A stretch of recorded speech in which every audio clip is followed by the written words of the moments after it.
भगवान श्री कृष्ण कहते हैं, कर्मण्येवाधिकारस्ते मा फलेषु कदाचन। इसका अर्थ है कि हमें केवल अपने कर्म पर ध्यान देना चाहिए, परिणाम की चिंता नहीं करनी चाहिए। परिणाम की चिंता से अधिक सोचने की प्रवृत्ति बढ़ती है। वे कहते हैं, योग कर्मसु कौशलम, यानी कर्म में कुशलता ही योग है। जब हम अपने कार्य को पूरी निष्ठा और समर्पण से करते हैं तो हमें परिणाम की चिंता नहीं करनी चाहिए। श्री कृष्ण ने गीता में कहा है, सदैव सत्व में स्थिर रहो। ध्यान और आत्मसंयम का अभ्यास करने से मन शांत और स्थिर रहता है, जिससे अधिक सोचने की प्रवृत्ति समाप्त होती है। वे कहते हैं, आत्मानं विद्धि, अपने सच्चे स्वरूप को जानो। आत्मज्ञान हमें बाहरी घटनाओं और विचारों से अप्रभावित रहने में मदद करता है। श्री कृष्ण का उपदेश है, सर्वधर्मान् परित्यज्य मामेकं शरणं व्रज। इसका अर्थ है कि सभी चिंताओं और विचारों को भगवान पर छोड़कर पूर्ण समर्पण के साथ उनकी शरण में जाना चाहिए। यह समर्पण हमें अधिक सोचने से मुक्त करता है और आंतरिक शांति प्रदान करता है। श्री कृष्ण कहते हैं, युक्ताहार विहारस्य युक्तचेष्टस्य कर्मसु। संतुलित जीवन जीने से हम अधिक सोचने की प्रवृत्ति से बच सकते हैं। संतुलित जीवन केवल हमारे दैनिक कार्यों में ही नहीं, बल्कि हमारे विचारों और भावनाओं में भी होना चाहिए। श्री कृष्ण का कहना है, न त्वेवाह जातु नासन न त्व नेमे जनाधिपाः। इसका अर्थ है कि आत्मा अमर है और हम सभी ने हमेशा से अस्तित्व में रहे हैं और रहेंगे। यह ज्ञान हमें जीवन के उतार चढ़ाव से अप्रभावित रहने में मदद करता है और हमें यह सिखाता है कि अधिक सोचने से जीवन की वास्तविकता नहीं बदलती। भगवान श्री कृष्ण कहते हैं, जो व्यक्ति आत्मसंयमित है और जिसने अपनी इंद्रियों को वश में कर लिया है, वही सच्ची शांति प्राप्त करता है। आत्मसंयम का अभ्यास हमें हमारे विचारों को नियंत्रित करने और अधिक सोचने से बचने में मदद करता है। समत्वं योग उच्यते, अर्थात समभाव ही योग है।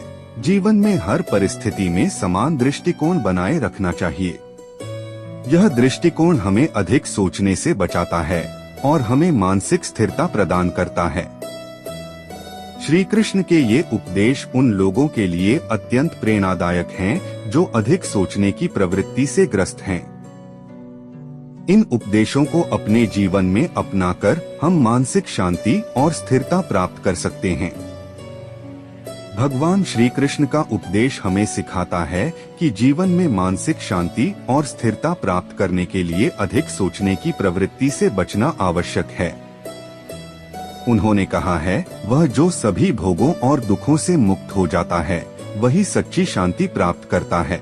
अधिक सोचने से हम भोग और दुखों में उलझ जाते हैं। हमें यह समझना चाहिए कि शांति बाहरी परिस्थितियों में नहीं, बल्कि हमारे भीतर है। श्री कृष्ण कहते हैं, जो व्यक्ति अपने मन को वश में कर लेता है, उसके लिए मन उसका सबसे अच्छा मित्र बन जाता है।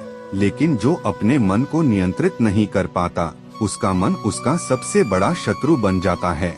यह उपदेश उन लोगों के लिए विशेष रूप से महत्वपूर्ण है जो अधिक सोचने की आदत से ग्रस्त हैं।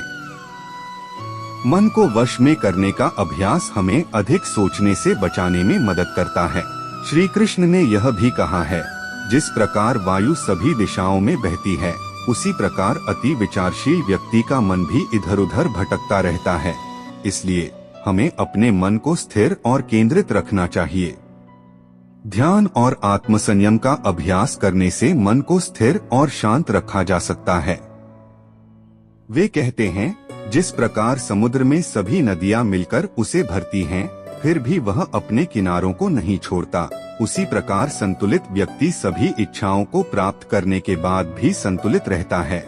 यह उपदेश हमें यह सिखाता है कि जीवन में संतुलन बनाए रखना कितना महत्वपूर्ण है। संतुलित जीवन जीने से हम अधिक सोचने की प्रवृत्ति से बच सकते हैं। श्री कृष्ण का यह भी कहना है, जिस व्यक्ति का मन और बुद्धि स्थिर है, वही सच्ची शांति प्राप्त कर सकता है। अधिक सोचने से हमारा मन और बुद्धि अशांत हो जाते हैं। इसलिए हमें अपने मन और बुद्धि को स्थिर और शांत रखने का प्रयास करना चाहिए। श्री कृष्ण के ये उपदेश हमें यह सिखाते हैं कि अधिक सोचने की प्रवृत्ति से बचने के लिए हमें वर्तमान में जीना चाहिए, परिणाम की चिंता छोड़नी चाहिए, मन को शांत रखना चाहिए, आत्मज्ञान प्राप्त करना चाहिए, भक्ति और समर्पण के साथ जीवन जीना चाहिए और संतुलित जीवन जीना चाहिए। इन उपदेशों को अपने जीवन में अपनाकर हम मानसिक शांति और स्थिरता प्राप्त कर सकते हैं।